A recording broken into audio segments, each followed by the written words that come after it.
చంద్రబాబు నాయుడు గారు మంచి చెప్పితే వినే దశ దాటి మీరు చాలా కాలమేట్లా అనిపిస్తుంది. బహుశా మీకు మీ వాళ్లకు ఏ విధంగా లాభం చేయాలి, తద్వారా ఏ విధంగా మీ యొక్క వర్గ ప్రయోజనాలని కాపాడుకోవాలి అనే దృక్పథం తప్ప మంచి చెడు గురించి ఆలోచించడానికి కానీ యుక్తాయుక్త విచక్షణ జ్ఞానాన్ని కానీ మీరు ఉపయోగించడం లేదని చెప్పడానికి నేను బాధపడతా ఉన్నా. మీరు సీనియర్లు రాజకీయాల్లో.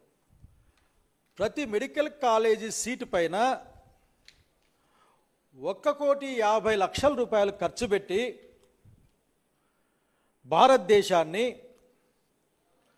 వైద్య రంగంలో సస్టైనబిలిటీగా పెడుతూ అత్యాధునిక వైద్యం అందరికీ అందుబాటులోకి తెస్తూ అసలుకి ఈ ప్రపంచంలోనే ఆరోగ్యానికి ఇది ఒక ఐకాన్గా నిలబడుతుంది.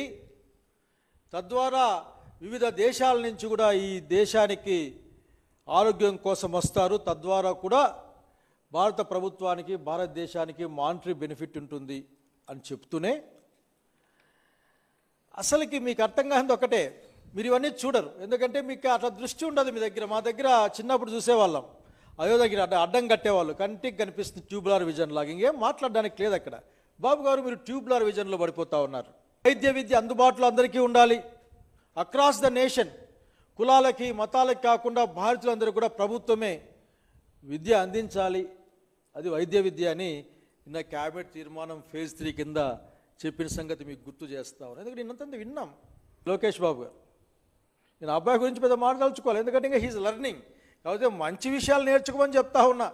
మరి వాళ్ళ నాయనగారిని చూసి అట్లా వాళ్ళ నాన్న క్యాబినెట్లో మనుషులను చూసి ఆఖరికి ఆ విషయాలు కాకుండా కొద్దిగా మంచి విషయాలు నేర్చుకో చిన్నబాబు గారు. మీరు ఏం పీకుతావు, ఏం పీకారు, అసలుకి ఈ భాష వినడానికి జుగుప్సాకరంగా ఉంది.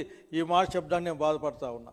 ఆంధ్రప్రదేశ్ రాష్ట్రంకి ఉన్న అప్పుల గురించి మాట్లాడితే చాలు మీరు ఎన్ని అబద్ధాలు చెప్పగలరో అర్థమవుతుంది. ఎలక్షన్లలో ఎంత ఊదరగొట్టారు మీ పీకే బాబులు, పీకే వాళ్ళందరూ కలిపి 10, 15, 13, 14, 9 లక్షల కోట్లే.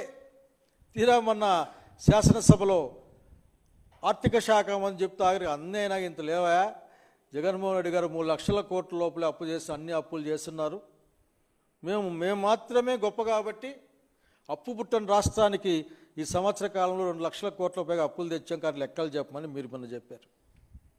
ప్రభుత్వ రంగంలో వస్తే బీదా బిక్కి ఎస్సీ, ఎస్టీ, బీసీ, మైనారిటీలు, అంతెందుకు చదువు వచ్చే వాళ్ళందరూ కూడా, చదువుకునే వాళ్ళందరూ కూడా ప్రభుత్వ ధనంతో చదువుకొని డాక్టర్లై సేవ చేసే అవకాశం ఈ రాష్ట్రానికి ఉన్న అంశాన్ని మీరు మర్చిపోయారు.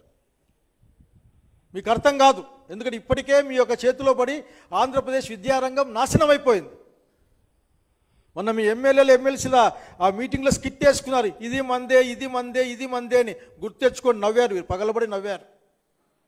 మెడికల్ కళాశాల వస్తే అది ప్రభుత్వ రంగంలో ఉంటే అక్కడ ఉన్న ఆదివాసీలకు కానీ, అట్లాగే అక్కడ ఉన్న గిరిజనులకు కానీ, అడవి తల్లి బిడ్డలకు కానీ ఎంతో కొంత నాణ్యమైన, మెరుగైన, అందుబాటులో ఉండే వైద్యం వచ్చేది కదా. అడవి తల్లి పిల్లలే డాక్టర్లు అయితే అక్కడక్కడే వాళ్ళు ప్రాక్టీస్ చేసి ఆరోగ్యాన్ని ఇచ్చేవాళ్ళు కదా. మీ కన్ను పడింది.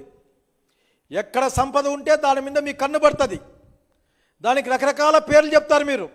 ఆ రకరకాల పేర్లు చెప్పి దాన్ని అప్పనంగా అమ్మేసే కార్యక్రమం పేరు మీద ఆ మాట మాత్రమే చెప్పరు మీరు.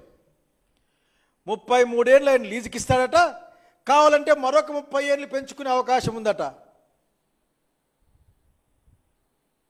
చంద్రబాబు నాయుడు గారు ఎవరిని మోసం చేద్దామని నవ్విపోతురుగాక నాకేటి సిగ్గని ప్రవర్తిస్తే ప్రజలు చూస్తా ఊరికే ఉండరని అనుకుంటా ఉన్నాం.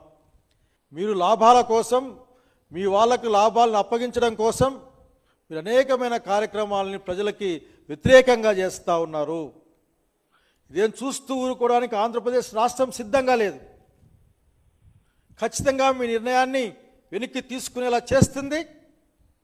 మా ప్రభుత్వం వస్తుంది, ఖచ్చితంగా వెనక్కి మరుస్తుంది.